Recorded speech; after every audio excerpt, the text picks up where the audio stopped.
के कुछ देर में जुड़ेंगे चौधरी पुष्पेंद्र सिंह, अध्यक्ष किसान शक्ति संघ के, हमारे साथ चर्चा में जुड़ गए हैं। गौरव भाटिया जी, आपको लग रहा है कि ये किसान संवाद के जरिए आप चुनावों में जो टिकैत फैक्टर का नुकसान हो सकता है उसको काउंटर कर पाएंगे?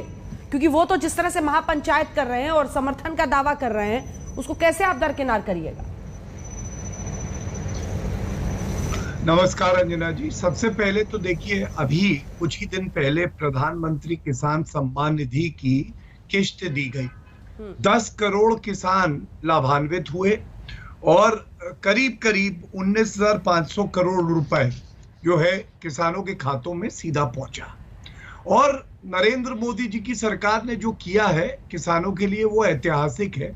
और वो इसलिए किया है क्योंकि देश की रीढ़ की हड्डी कोई है तो वो हमारे किसान भाई हैं। लेकिन आज मैं भानु प्रताप जी का बयान सुन रहा था और मैं इतना ही कहूंगा, आपने उठाया राकेश टिकैत जी का मुद्दा। भानु प्रताप जी ने एक बड़ी बात उठाई। उन्होंने कहा कि राकेश टिकैत जी किसानों का मुद्दा उठाते हैं, बेईमानी करते हैं। और जनता, आपको मालूम है देश का किसान अंजना जी क्या कह रहा है? क्या ये बेईमानी नहीं है कि आपने कहा कि मेरा आंदोलन राजनीतिक नहीं होगा, लेकिन आप पश्चिम बंगाल पहुंच गए थे। आपने ये कहा कि कांग्रेस से कोई सांठगांठ नहीं है, लेकिन उनका जो मैनिफेस्टो था जिसमें खुद बात की गई कि मंडी समाप्त कर देंगे, उसका समर्थन राकेश टिकैत जी ने कर दिया था। और ये हमें इनकी चिंता इसलिए नहीं है अंजना जी, क्योंकि मैं आपको एक जानकारी और दे दूं। ये चुनाव लड़े थे लोकसभा का, 11 लाख वोट पड़े थे, इनको 9,539 वोट आए थे, जमानत जब्त हो गई थी। तो ठीक है, लोकतंत्र है, अपनी बात रखने का हक सबको है। लेकिन जहां तक किसानों की बात है, यह हमें विश्वास है कि नरेंद्र मोदी जी ने जो 7 साल में कार्य किया है और योगी आदित्यनाथ जी ने जो उत्तर प्रदेश में कार्य किया है, जिसका विवरण मैं आगे दूंगा कार्यक्रम में, उसके ऊपर किसान भाई और उनके परिवार भारतीय जनता पार्टी के साथ खड़े रहेंगे। चलिए ठीक है, पुष्पेंद्र जी एक बार जवाब दीजिए उनकी बातों का।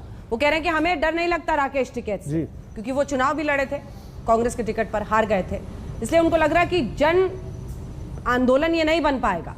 वो आश्वस्त है कि किसान उनके साथ। वो कह रहे हैं राजनीतिक हो चुके हैं राकेश टिकैत। और जो भानु प्रताप जी ने आरोप लगाए हैं उस पर भी आप जवाब दीजिए।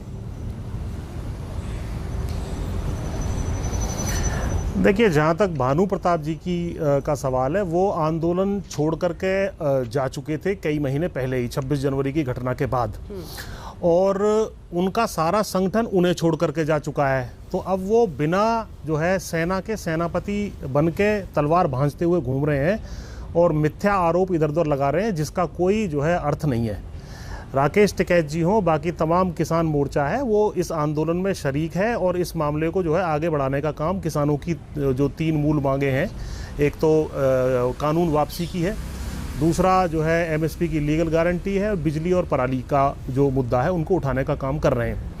अब जहाँ तक राजनीति होने का सवाल है कि राकेश टिकैत जी राजनीति कर रहे हैं, मैं इस प्रश्न को आपके चैनल पर आज दफन करना चाहता हूँ।